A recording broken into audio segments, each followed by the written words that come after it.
Bienvenue à l'émission Saint-Jean-sur-Richelieu. Mon nom est Ghislain Plourde. L'édition de cette semaine est consacrée à la séance régulière du Conseil municipal joannais d'octobre. Pour débuter l'émission, nous reviendrons sur la désignation officielle de la piscine du complexe sportif Claude-Raymond en l'honneur de l'athlète paralympique Aurélie Rivard. La Ville veut reconnaître avec raison le parcours exceptionnel de notre paranageuse joannaise qui, je vous le rappelle, en 4 participations à des Jeux paralympiques a raflé 13 médailles, dont 6 d'or. Elle est également la Canadienne la plus titrée de l'histoire des championnats mondiaux de paranatation. Suivra la période de réponse à des questions citoyennes formulées lors des précédentes réunions. La mairesse André Bouchard nous parlera notamment du boisé du parc Carillon dans le quartier Saint-Eugène, du bruit généré par les activités à l'aéroport de Saint-Jean et aussi de cette difficile cohabitation entre les sans-abri et les résidents de Saint-Jean. Place donc à ce condensé du Conseil municipal du 29 octobre.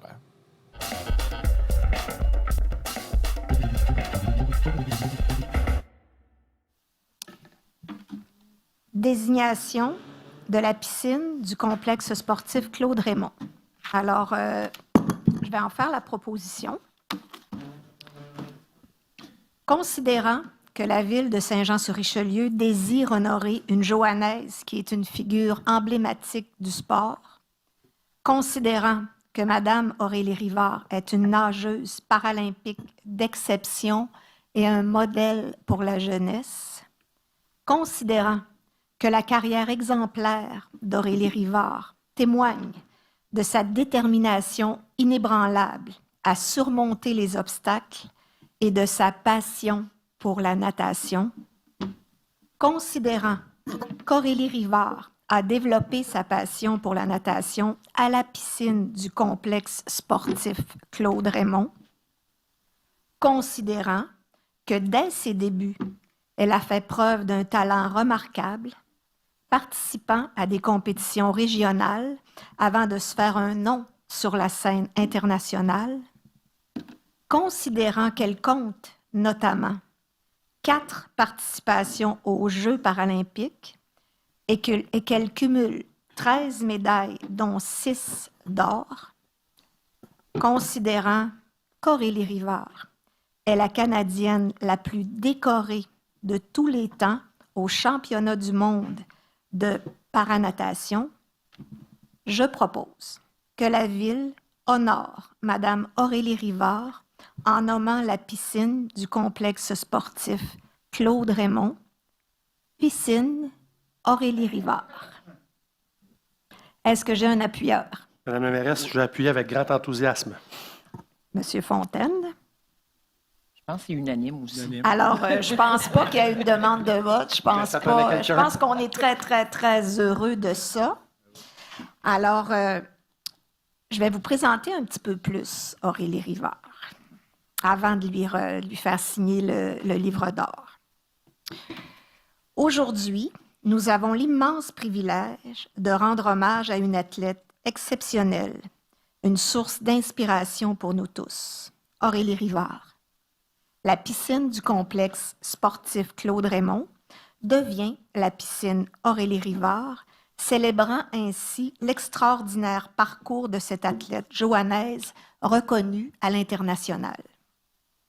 Depuis ses débuts, dans cette même piscine, là où tout a commencé, Aurélie s'est distinguée par son talent, par une éthique de travail exemplaire et une passion indéfectible pour son sport.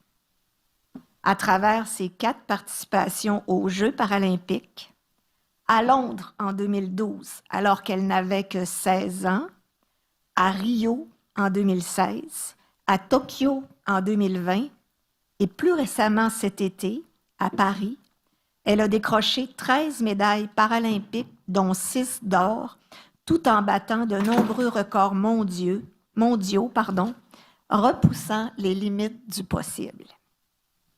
Et comme si ce n'était pas assez, ces 19 médailles aux championnats du monde de paranatation font d'elle la Canadienne la plus décorée à cette compétition. Il n'y a pas que le palmarès sportif impressionnant d'Aurélie qui la rend si unique. C'est surtout l'humilité avec laquelle elle porte tous ses accomplissements. Elle est la preuve que rien n'est impossible quand on est animé par le dévouement et le courage.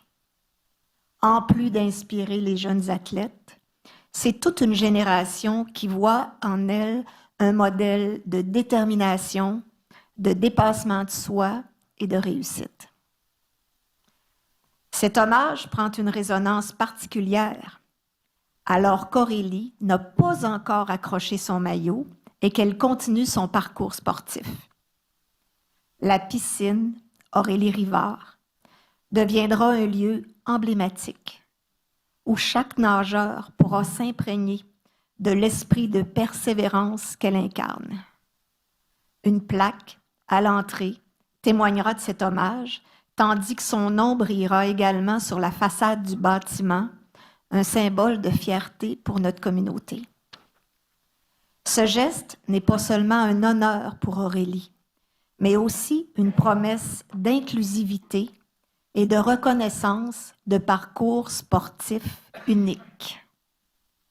Aujourd'hui, nous célébrons une légende vivante dont le nom, inscrit dans notre patrimoine, continuera d'inspirer des générations entières.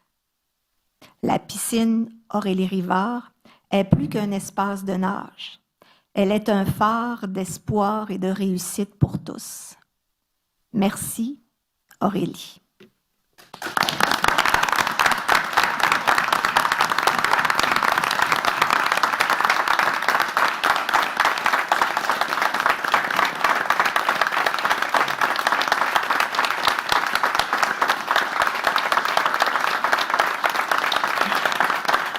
Je vais t'inviter à venir signer le livre d'or.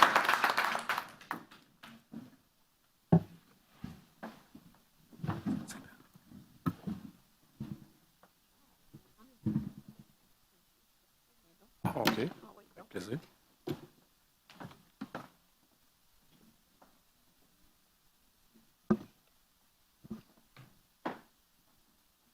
Est-ce que tu aurais voulu t'adresser au public, dire quelques mots? Si les gens veulent.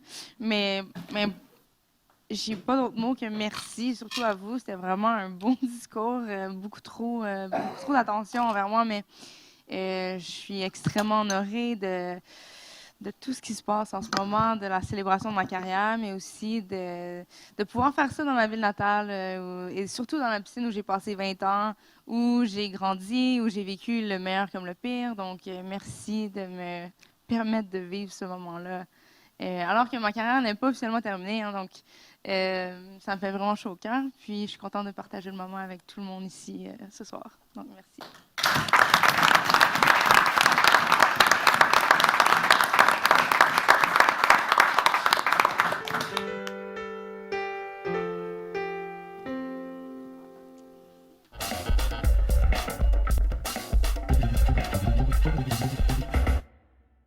Retour sur la période de questions de la dernière séance et période de questions.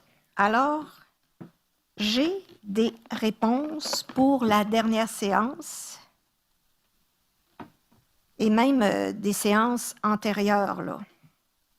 Parce que j'ai une réponse pour M. Boucher pour une séance qui date du 16 juillet 2024. Alors, quelles sont les mesures que la Ville a prises depuis 2021 pour s'assurer que les mesures d'atténuation du bruit mises en place précédemment soient respectées? Le plan d'action adopté reposait, entre autres, sur le dépôt d'une demande à Transport Canada afin de limiter les heures de pause et décoller visant à favoriser des périodes de répit et ainsi assurer une publication dans le supplément de vol CFS publié par NAV Canada. Le dépôt de la demande corrigée à Transport Canada pour la mise en place de procédures nouvelles d'atténuation de bruit en fonction du CI numéro 302-002. Signature d'une entente avec l'unité régionale de soutien aux cadets afin d'encadrer les opérations, les horaires, le nombre de vols et de mettre en place des périodes de répit. Signature d'une entente visant l'encadrement des opérations avec les 2 écoles de pilotage établies à CYJN et imposition de frais d'atterrissage. De plus, nous travaillons de concert avec le nouveau gestionnaire de l'aéroport pour l'amélioration des opérations aériennes. Il y avait une deuxième question. Concernant les ententes mises en place avec les corps de cadets, comment, en dépit des recommandations de santé publique et de l'OMS, est-il possible de faire respecter les niveaux de bruit? Selon l'étude sur le niveau sonore réalisée en 2017, les cadets ne représentent pas la source sonore la plus contribuante. La mise en place de périodes de répit permettrait d'améliorer la situation. Cependant, selon les indicateurs réglementés par Transport Canada, le NEF, les simulations ont démontré que l'aéroport de Saint-Jean était conforme à la réglementation de Transport Canada. Les recommandations de l'avis de la santé publique sont à 4 niveaux. Mise en place de mesures de mitigation visant à réduire le niveau sonore, ça c'est en cours. Offrir des périodes de répit, c'est aussi en cours. La réévaluation des niveaux sonores est en cours de planification pour assurer un suivi et mesurer l'évolution dans le temps. Limiter le développement résidentiel ou l'implantation d'usages sensibles, ça fait partie de la réflexion dans la révision du nouveau plan d'urbanisme. J'avais une question de Mme Chantal Raymond à la séance du 24 septembre 2024. Mme Raymond s'inquiète de la coupe de bois qui se poursuit dans le Boisé-Carillon. Puis ça nous avait été mentionné 6 mois avant. Je ne sais pas si Mme Raymond est là, mais on a fait nos devoirs. Je veux rassurer la population sur le fait que la Ville prend la situation très au sérieux et que des actions concrètes sont en cours pour que ça cesse. Demande de l'état de situation de l'avancement des travaux dans le parc Carillon. Ça, c'était la deuxième question de Mme Raymond. La phase 1. Pour les travaux de restauration du marais, les citoyens seront informés au printemps 2025 du déroulement de ceux-ci, qui sont prévus à l'automne 2025. Cette phase est travaillée en partenariat avec l'Université Laval dans le cadre du projet Recherche et application pour une restauration éclairée des milieux humides. C'est le projet RARE. Phase 2 et 3, conception et aménagement du parc naturel du Boisé-Carillon. Dès 2025, une consultation sera débutée auprès des citoyens afin d'échanger sur les aménagements souhaités dans le futur parc naturel. Puis je pense que cette consultation-là est nécessaire parce qu'on le voit, il y a des interventions auprès de moi ou auprès du conseiller. Il y en a qui veulent qu'on ne fasse pas nécessairement d'aménagement, puis il y en a qui veulent qu'on fasse des aménagements physiques. Monsieur, vous aviez un petit complément? Juste un petit complément. Allez-y, Monsieur Fontaine. Ce serait le fun, ça serait une consultation au printemps 2025, parce qu'on s'entend qu'à l'automne, on va être occupé. On regarde. Je pense que c'est une bonne idée, Monsieur Fontaine. Au printemps. Qui décide du moment... Regarde bien. La prochaine question, écoute bien, c'est comme si tu l'avais entendu. Je pense que tu l'avais entendu, de toute façon. Qui décide du moment où il y aura la consultation publique pour le projet au parc Carillon? La coordination se fait avec la division environnement et développement durable. Puis je pense qu'on a tous entendu ce dont vous venez nous parler.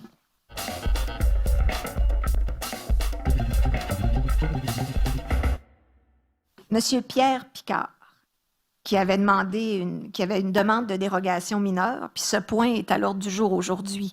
Alors, à moins que je me trompe, là, ce point est à l'ordre du jour. Alors, quand c'est une demande de dérogation mineure, on demande aux gens de venir s'exprimer.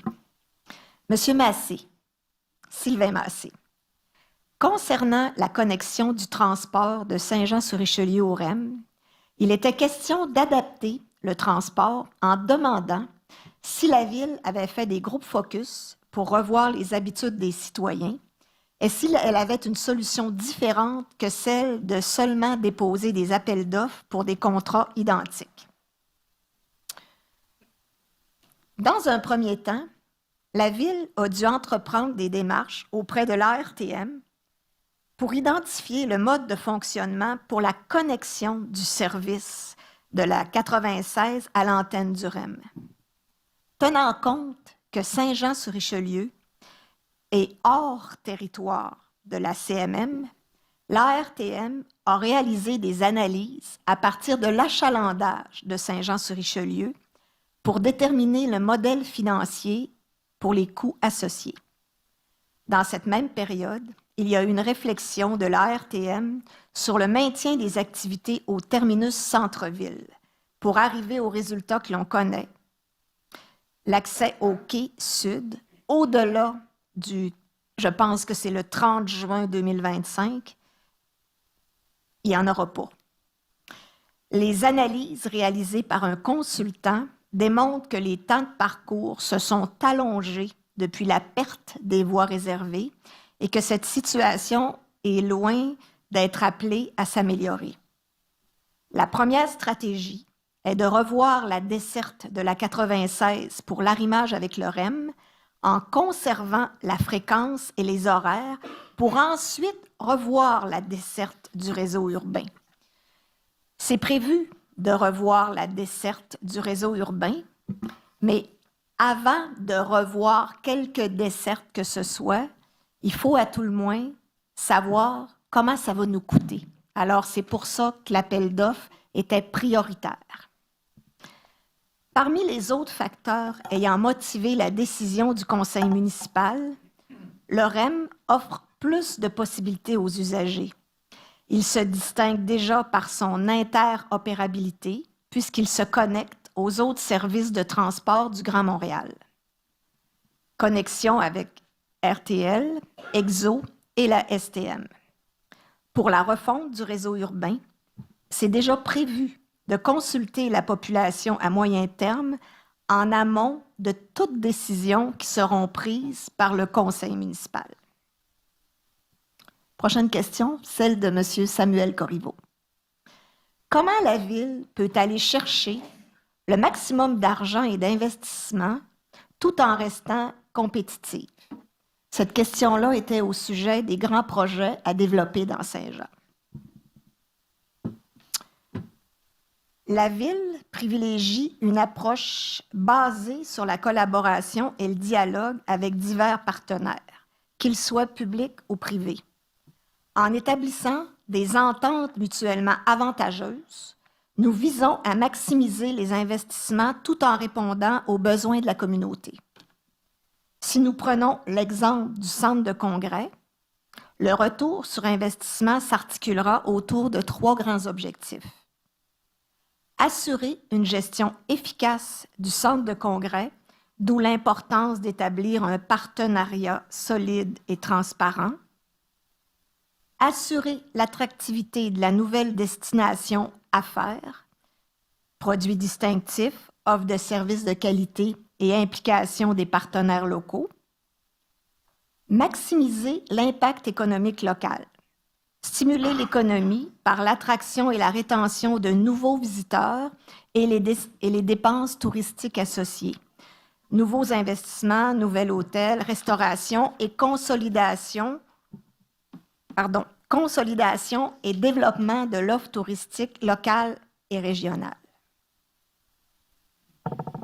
Prochaine question, celle de M. Sébastien Néron, qui est un voisin de l'Hôtel de Ville et qui évoquait le point de rupture entre les personnes en situation d'itinérance et les citoyens qui habitent le quartier et paient des taxes et qui mentionne que les policiers sont débordés.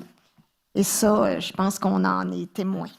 Alors, j'ai une réponse parce que, évidemment, M.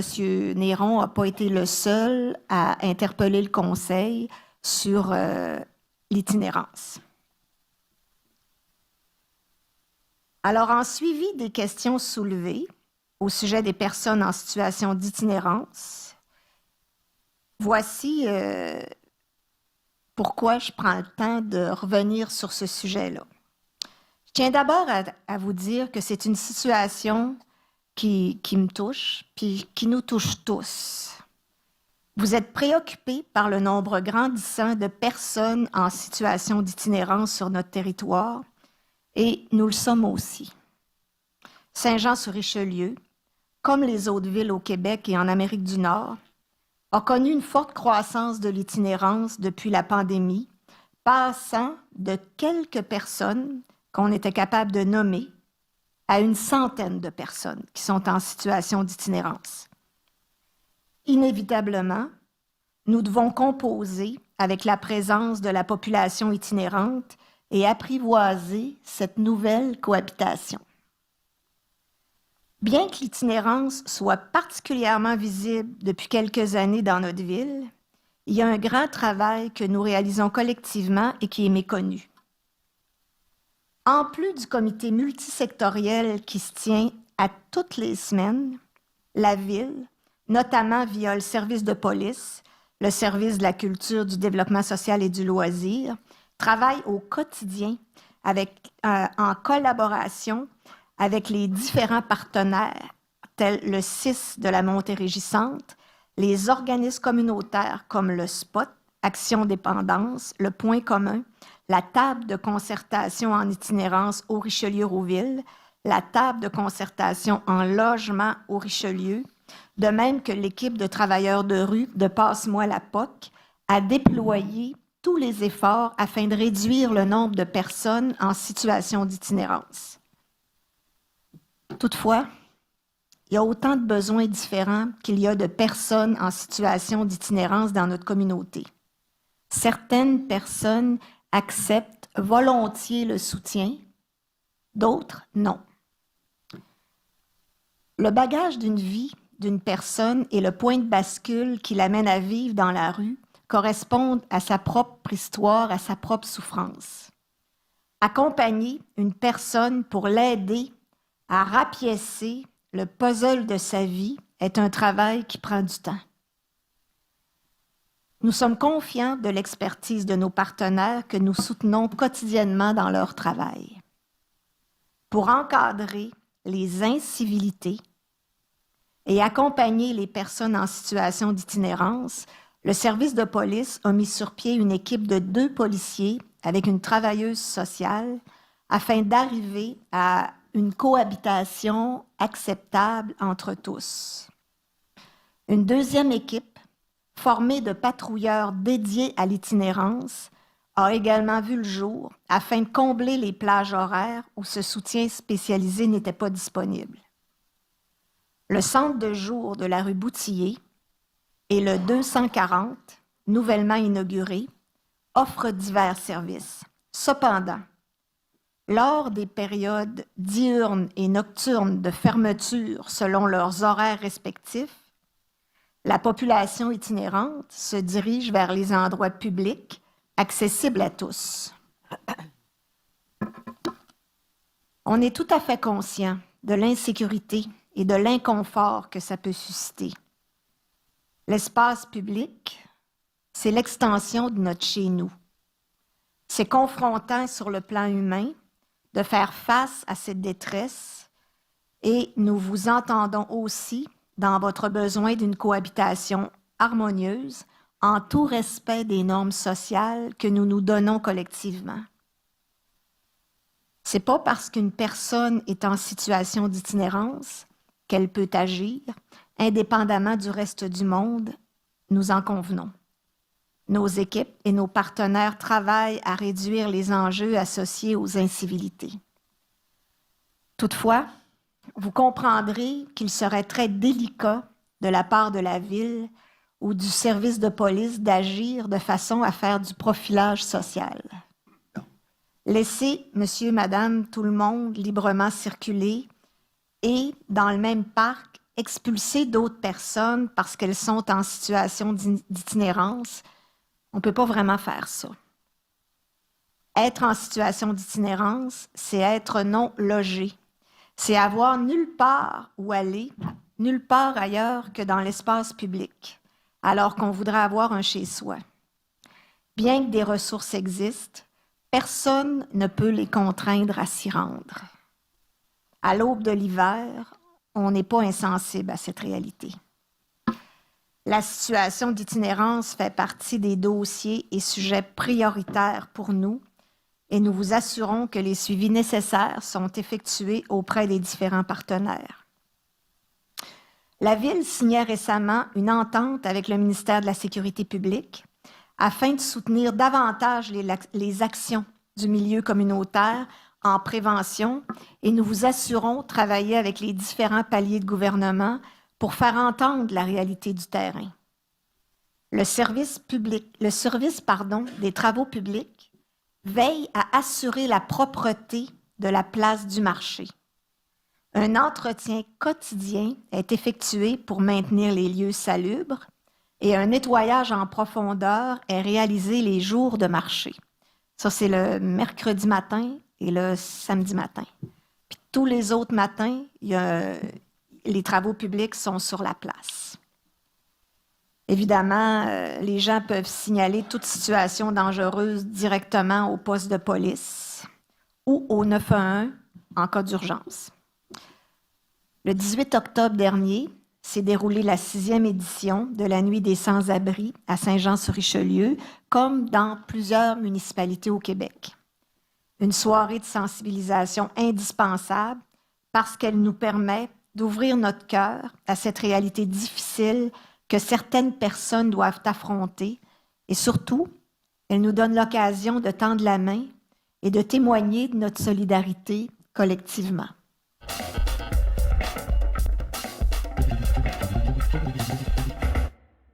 C'est tout pour cette semaine. Je vous rappelle que vous pourrez revoir notre émission et les autres de notre grille horaire sur le tvhr9.com. Idées, commentaires, suggestions, n'hésitez pas à m'écrire. Ghislain Plourde, journaliste en un seul mot, à gmail.com. C'est tout pour cette semaine. Merci beaucoup d'avoir été des nôtres. Ici Ghislain Plourde, je vous retrouve la semaine prochaine. Au revoir.